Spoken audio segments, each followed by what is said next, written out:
kind of like bad PMS. You feel like I'm just a bad mom. Your mood is unstable. You're like happy and then sad.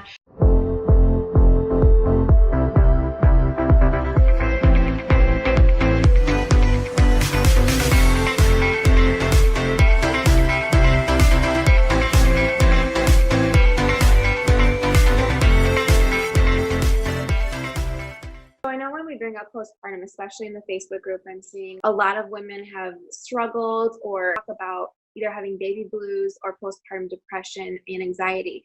So can you tell me the main difference between postpartum depression, anxiety, and baby blues? There is a big difference. So just being between postpartum depression and anxiety, those are actually two very, very different things. So I'll kind of talk about postpartum depression and baby blues because they kind of go together, and then postpartum anxiety is like its own thing. So baby blues is really the fundamental difference between baby blues and postpartum depression is going to be the time frame. So if you're feeling sad and worthless and crying a whole lot, and it's after 2 or 3 weeks, then it may be a sign that you have postpartum depression.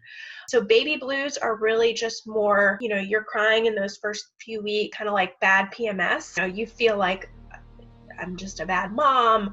Your mood is unstable. You're like happy and then sad. It really peaks at about day 4 or day 5 postpartum, and then it lasts, like I said, 2, maybe 3 weeks. You can't concentrate. You're a little anxious, and then the symptoms do go away on their own. There's nothing like postpartum depression doesn't necessarily go away on its own. Baby blues just, eventually it just kind of goes away. Then postpartum depression is a much more extreme case of baby blues that's lasting a lot longer. Anxiety, sadness, depression, feeling worthless, lack of interest in stuff, trouble concentrating, feeling like you're not interested in your baby or interested in stuff that you used to be interested in. You feel like incompetent as a mom. A lot of people say it's like they just can't get out of bed because it's just so overwhelming and just such a heavy weight on you. And it usually shows between 2 and 3 months after you giving birth, but it really can show up at any time. I'm not going to sit here and say like they would diagnose somebody with postpartum depression when they have a 5-year-old, but technically there's no like end time where it's like, oh no, it's only within the first year, because people have gotten diagnosed after that. So, but yeah, it's most prevalent and most diagnosed in that first 2 or 3 months. And it's most likely for people who have like a history of mental illness. And, sometimes when you say mental illness, it's like, people think that's bad, but it's a mental illness is just you have any anxiety, depression, eating disorders, like mood disorders, stuff like that.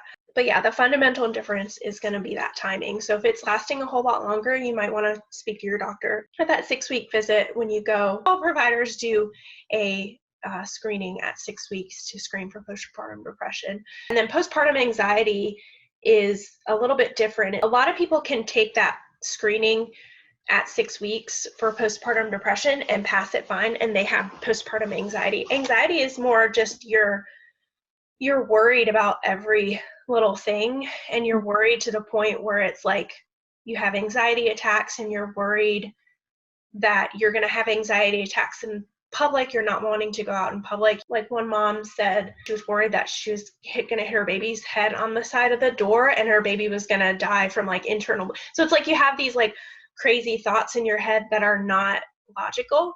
So that's a little bit different too. And that's just as bad as postpartum depression. And you need really just as much support for that as you do with postpartum depression. And kind of going off of that, as we are first, a Facebook group that, supports women and other moms. If you knew someone going through postpartum depression, anyone in this group, like, what would you suggest? A few things are like when you go and visit her, try to talk more about her than talk about baby. Like you can still talk about the baby, but make it more on like, how are you feeling? How are you doing? How is baby affecting you?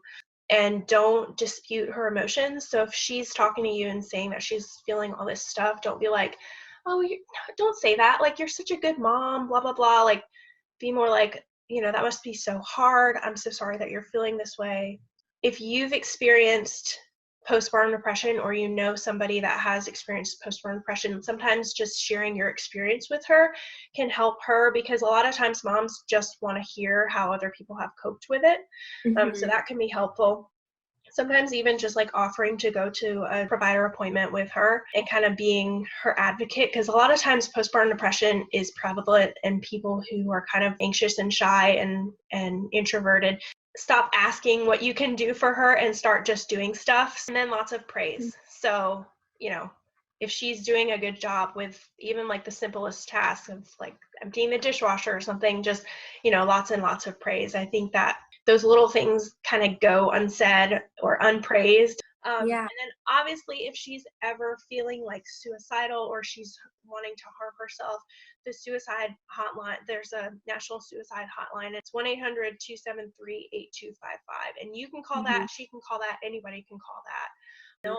Somebody will, is always on the line and can talk to you and tell you kind of where to go from there. So kind of going back on just postpartum health in general, what are your biggest tips for postpartum care? Get the right stuff.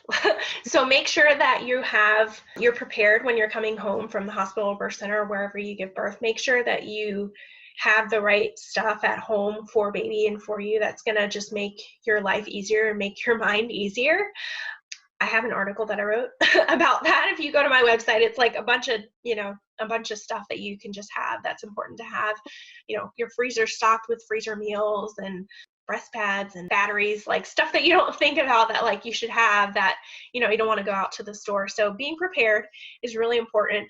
Giving yourself permission. It's okay if your house gets dirty or your laundry is piling up. Like, just give yourself a little bit of break, because having a baby, it's like a new job. Like it's like a new 24/7 just job. Some of the stuff that was really easy for you to do before is probably just going to go to the wayside. And so try not to let it bother you too much.